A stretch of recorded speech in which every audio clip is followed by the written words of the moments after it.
Something fascinating is happening right now. Women who've spent their entire lives getting attention without effort are encountering men who just don't care. Men who don't respond to hints. Men who don't chase. Men who don't prioritize female approval. And the panic is real. Women are posting frantically about emotionally unavailable men, but what they're really describing is men who've opted out of the validation game. Let me explain why this shift is causing massive anxiety and what it really means when men stop taking women seriously. Here's a simple test that shows the panic. Watch what happens when an attractive woman encounters a man who doesn't notice her. Not rudely ignores, just genuinely doesn't register her presence as special. She'll escalate. Stand closer, laugh louder, find reasons to interact. When that fails, confusion turns to frustration, turns to anger. What's wrong with him? Nothing's wrong. He just doesn't care, and that breaks their entire worldview. The loss of influence triggers immediate anxiety because many women have never experienced true indifference. From childhood, they've received attention for existing. Smiles got them treats, tears got them comfort, beauty got them privileges. Then suddenly they meet men who don't respond to any of it. The tools that always worked are useless, and they don't have backup tools. I watched this happen at a business conference. Attractive woman, used to being the center of attention, tried engaging with a successful entrepreneur. He politely answered her questions, then returned to his work. She tried 3 more times, touching his arm, asking personal questions, mentioning she was single. He remained professionally courteous but uninterested. Later, she was literally asking people what was wrong with him. The idea that he simply wasn't interested was incomprehensible. This challenge to entitlement is causing widespread panic. Many women genuinely believe male attention is a given, not a gift. When they encounter men who don't automatically prioritize them, their entire framework collapses. It's like someone who's always had trust fund money suddenly having to interview for jobs. The entitlement was so deep, they didn't even know it was entitlement. The frustration with unresponsive partners is reaching critical mass. Women are calling men broken for not performing traditional romantic roles while simultaneously claiming they don't need those roles. They want men who chase but don't want to admit they want to be chased. They want providers but don't want to admit they want to be provided for. When men say, okay, then we won't chase or provide, panic ensues. A client told me his girlfriend had a breakdown because he stopped planning elaborate dates. Not because he was mean or distant, he just matched her energy. She put in minimal effort, so he did too. She'd been coasting on his investment while contributing nothing. When he stopped overcompensating, she called him emotionally distant. He wasn't distant. He was reciprocal. The fear of diminished social and romantic power is very real. Women are realizing that male attention, which they've used as social currency their entire lives, is becoming scarce. Not because there are fewer men, but because men are becoming selective. The power dynamic is shifting, and those who relied on automatic male interest are panicking. The reaction to disrupted validation mechanisms is particularly interesting. Social media was supposed to be an endless validation fountain. Post a selfie, get hundreds of likes. But men are checking out of social media, or worse, scrolling past without engaging. The validation machine is breaking down, and women who've become addicted to it are experiencing withdrawal. I know a woman who posted increasingly revealing photos trying to get her ex's attention. He never liked or viewed them. She went from subtle thirst traps to basically nude photos. Nothing. Finally, she directly messaged him asking if he'd seen her posts. He replied, "I don't follow you anymore." The panic in her response was palpable. Her primary tool for regaining his attention was useless. The perceived loss of leverage in relationships is causing strategic panic. Women who've always controlled relationships through sex, emotions, or manipulation are meeting men who won't be controlled. These men have options, standards, and most importantly, self-respect. The usual playbook, withhold sex, create drama, threaten to leave, doesn't work when men are willing to walk away. The exposure of personal insecurities when manipulation fails is brutal. When crying doesn't work, threatening doesn't work, and sex doesn't work, what's left? The actual person. And many women are discovering they never developed a personality beyond manipulation tactics. They're forced to confront that they bring little to relationships beyond their appearance and emotional games. A therapist colleague shared, with permission, about a female patient panicking because her boyfriend wouldn't jealously react to her flirting with other men. She'd escalate, dancing with guys at bars, getting numbers, talking about other men. He'd just say cool, have fun. She literally didn't know how to function in a relationship without jealousy games. The adaptation struggles to new social dynamics are evident everywhere. Women who grew up with guaranteed male attention are having to learn how to actually attract men. Not just exist near them, actually attract them through personality, value, and genuine connection. It's like someone who's always had a driver suddenly having to learn to drive at 30. The basics everyone else learned naturally are foreign concepts. The challenge to cultural and social conditioning is creating cognitive dissonance. Women were told they're the prize, that men should be grateful for any attention. But increasingly, men are acting like they're the prize. And honestly, many of them are. A stable, successful man with options isn't going to chase someone whose only contribution is their presence. The need to reassess strategy and approach is causing analysis paralysis. Women are simultaneously trying to maintain strong, independent personas while panicking about men not pursuing them. They want to be chased but don't want to seem chaseable. They want traditional courtship but claim to hate traditional roles. The contradictions are causing system failure. I've noticed 3 types of panic responses. Type 1, double down on manipulation, become more dramatic, create more chaos. Type 2, retreat into men are trash ideology to avoid confronting their own inadequacy. Type 3, actually develop themselves as people. Guess which response is most common and which is most effective? The social media meltdowns about this are telling. Where have all the real men gone? Translation: where are the men who'll chase me despite my offering nothing? Men are so emotionally unavailable. Translation: men won't respond to my emotional manipulation. Modern dating is impossible. Translation: I can't coast on my looks anymore. The biological clock panic amplifies everything.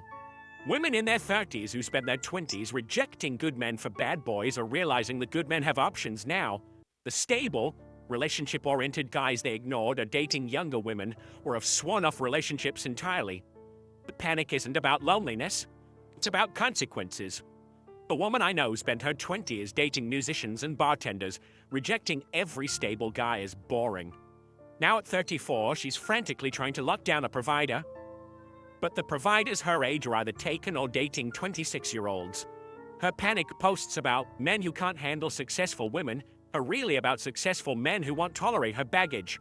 The entitlement recalibration is brutal to watch. Women who've never had to develop personality skills or value beyond their sexuality are discovering that sexuality depreciates. Meanwhile, men's value often appreciates. More resources, experience, confidence. The same men they rejected at 25 are out of their league at 35. The strategic panic manifests in increasingly desperate behaviors. Suddenly wanting to settle down after years of finding themselves. Suddenly valuing nice guys after years of chasing bad boys. Suddenly wanting traditional relationships after years of feminist independence. But men see the pattern. They recognize they're not first choice, they're last resort. The validation addiction withdrawal is real. Women who've built their entire self-worth on male attention are experiencing identity crisis when their attention disappears. Without likes, matches, and DMs, who are they? Without men pursuing them, what's their value? These questions they should have answered at 20 are hitting at 30 or 40. The bargaining phase is particularly sad. I'll cook and clean. But you said that was oppression. I'll be supportive. But you said emotional labor should be paid. I'll be feminine. But you said gender roles were outdated. Men are confused. Which version is real? The answer often is neither. It's all performance based on desperation. The competition panic when they realize other women aren't playing by feminist rules is intense. While they're demanding men accept them at their worst, other women are actually being pleasant, supportive, and feminine. While they're saying men should pay for dates despite equality, other women offering to split or pay. The collaborative feminism breaks down when resources become scarce. A friend showed me his dating app matches. One woman's profile, demands, requirements, don't waste my time. Another's, interests, hobbies, what she offers in relationships. Guess which one he matched with? The panic from entitled women when they realize positive women exist and are winning is delicious karma.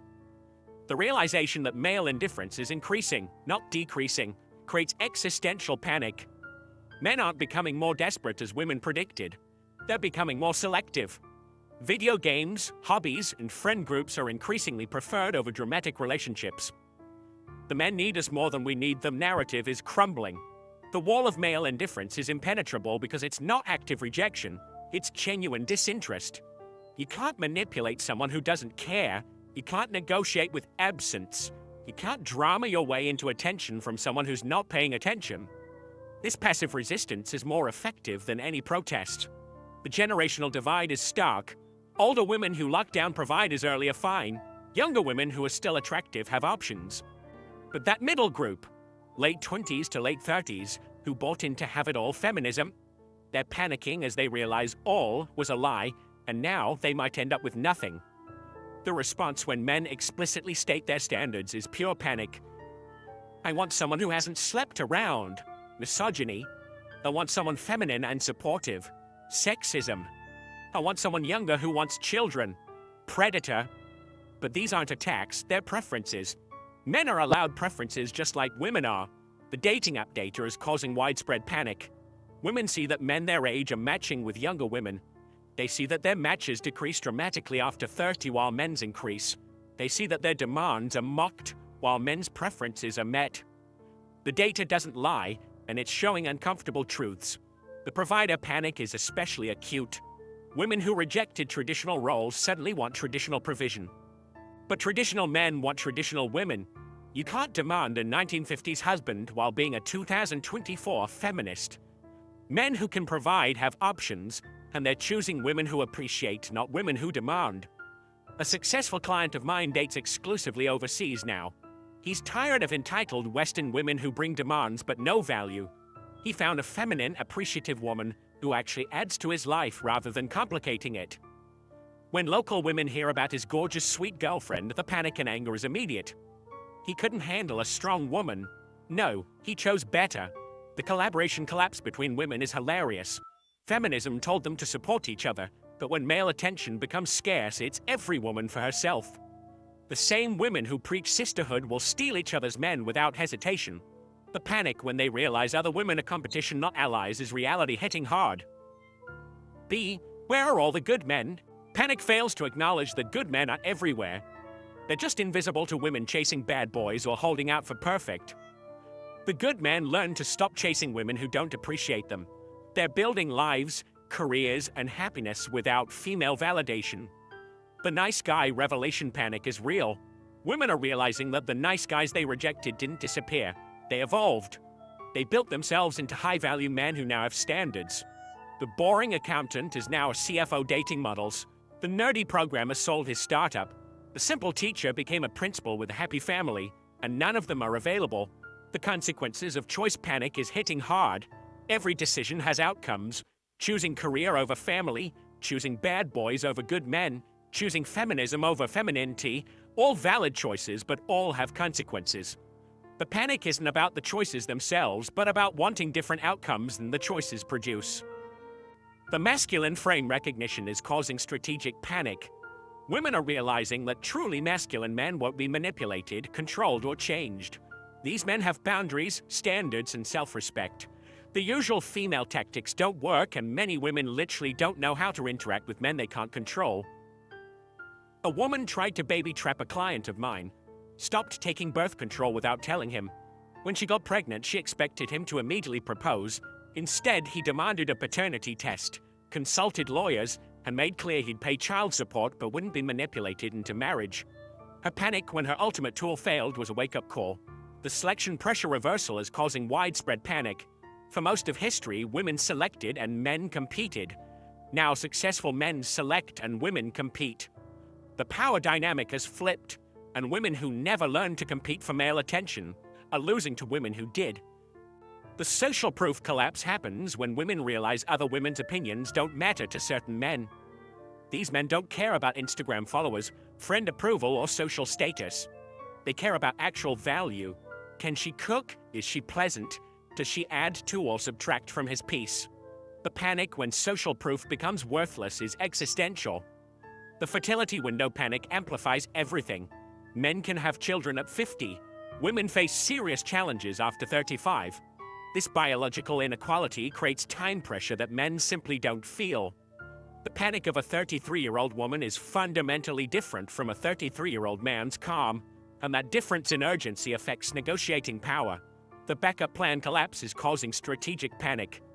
Many women kept nice guys as backup while pursuing exciting guys, but the backups found someone else, improved themselves, or simply stopped waiting. The panic when you reach for your safety net and find it gone is the definition of poor planning meeting reality. The impossibility of having it all is creating existential panic. Career, family, travel experiences, perfect partner. Someone lied to these women about what's possible. Life requires trade-offs. Men learn this early. Women are learning it late. The panic isn't about not having options. It's about having to choose between them. The investment differential panic hits when women realize they spent their youth, their most valuable relationship asset, on men who wouldn't commit. Meanwhile, men spent their youth building value that appreciates. At 35, his stock is rising while hers is falling. The panic isn't jealousy, it's recognition of poor resource allocation. The character reveal that happens when manipulation fails is causing identity panic. When women can't use sex, emotions, or social pressure to control men, they have to rely on actual personality and character. Many are discovering they never developed either. The panic isn't about men not responding, it's about having nothing else to offer. The indifference training men are going through is systematic. Every manipulation, every game, every false accusation teaches men to care less. The very behaviors women use to control men are training men to be indifferent. The panic when women realize they've created the very indifference they fear is poetic justice. The economic reality is causing practical panic. Many women assumed they'd marry someone who'd provide their lifestyle, but marriageable providers are rare and have options. The panic when a 35-year-old woman realizes she might have to support herself forever isn't about feminism failing. It's about reality winning. The approaching irrelevance panic hits different. Men gain distinguished, women gain invisible. Men become silver foxes, women become cat ladies. This isn't fair, but it's real. The panic when women realize their expiration date is approaching. While men's best years are ahead is biological reality asserting itself. The solution isn't complicated, but requires accountability. Develop actual value beyond sexuality. Bring peace instead of drama. Support instead of demand. Appreciate instead of criticize. Be pleasant instead of difficult. But this requires admitting the current strategy isn't working, and that admission is too painful for most. The men who don't take women seriously aren't broken. They're rational. They've calculated the cost-benefit of female attention and found it wanting. They've evaluated the return on investment of relationships and chosen other investments. The panic isn't about these men being wrong. It's about them being right. The generational correction happening is natural. An entitled generation of women is meeting an indifferent generation of men. The unstoppable force is meeting the immovable object. The panic is just the sound of entitlement meeting reality, of expectations meeting indifference, of manipulation meeting immunity. The truth is, men aren't obligated to take anyone seriously. Attention is earned, not owed. Interest is inspired, not demanded. Investment is attracted, not extracted. Women who bring value don't panic about male indifference because they don't experience it. The panic is admission of inadequacy. The future belongs to women who understand the shift and adapt, who develop themselves as people, not just sexual beings, who offer value beyond their anatomy, who bring peace instead of problems. These women aren't panicking because they're too busy being chosen by quality men. The panic will intensify before it subsides. More women will hit the wall of male indifference. More will discover their tools don't work. More will realize they're competing for fewer and fewer interested men. This isn't cruelty, it's correction. The market is adjusting from decades of artificial inflation. The psychological restructuring happening in real time is fascinating. Women who built their entire identity on being desired are having to rebuild from scratch. The ego death is painful but necessary. Some will emerge stronger, developing real personality and value. Others will double down on delusion until reality becomes undeniable. The cultural whiplash is particularly interesting. These women grew up being told they were perfect just as they are, that they deserve the best, that they should never settle. Now reality is telling them they're not perfect. They don't automatically deserve anything, and they might have to settle or be alone. The cognitive dissonance is causing mental health crises across entire demographics. The realization that men have been pretending to care is perhaps the most shocking. Many men went through the motions of pursuit not because they were genuinely interested, but because they thought they had to. Now that they've realized they don't have to play the game, women are discovering that much of the attention they received was performative compliance, not genuine desire. The attempts to shame men back into compliance are increasingly desperate. Real men chase, real men provide, real men don't care about body count. But men are realizing that these aren't definitions of real men. They're attempts to manipulate men into serving female imperatives. The shaming isn't working because men have developed immunity through overexposure. The parallel economy of male attention that's developing is revolutionary. Men are investing their attention in gaming, hobbies, brotherhood, and self-improvement. They're finding fulfillment outside of female validation. This parallel economy is draining resources from the traditional attention economy, and women who depend on that economy are panicking. The intergenerational warning system between men is unprecedented. Older men are warning younger men about the traps. Divorced men are sharing their horror stories. Social media is allowing men to compare notes globally. The information asymmetry that allowed female manipulation to work is disappearing, and with it, the effectiveness of traditional female strategies. The men who don't take women seriously aren't villains. They're rational actors in an irrational game. They've opted out of a system that offers them little and costs them much. The panic of women realizing the game only works if men play, then men are walking away from the table, is just beginning. The adjustment period will be brutal. Women who've never had to develop personality will have to become interesting. Women who've never had to compromise will have to negotiate. Women who've never had to pursue will have to chase. The panic isn't about the changes, it's about being unprepared for them. The resolution requires honesty that most won't achieve, admitting that female sexual value depreciates, admitting that male resources appreciate, admitting that the feminist narrative about relationships was wrong, admitting that men have value beyond their utility. This honesty is too threatening to the ego investment many women have made. The panic over men who don't take them seriously is really panic about consequences. Consequences of choices, consequences of attitudes, consequences of behaviors. For the first time, many women are facing actual consequences for their relationship strategies, and they're completely unprepared. The men aren't trying to cause panic, they're just living their lives, working on their purposes, enjoying their hobbies, building their value. The panic is a byproduct of men discovering they don't need female validation to be happy. This discovery is revolutionizing gender dynamics. The message to women is simple. If you're panicking about men not taking you seriously, ask yourself what you're offering that deserves serious attention. If the answer is just your presence, your panic is justified. Men have discovered that female presence without value is a liability, not an asset. The message to men is simpler. Keep building, keep growing, keep maintaining standards. Your indifference isn't cruelty, it's self-preservation. Your standards aren't misogyny, they're self-respect. Your disinterest isn't dysfunction, it's discernment. I want to hear from you guys. Have you noticed the panic when you don't respond to female manipulation? Have you experienced the confusion when you maintain indifference? What happens when you simply don't take them seriously? Drop your experiences in the comments. Let's document this shift in real time, because what we're witnessing is a fundamental restructuring of gender dynamics, and the panic is just the beginning.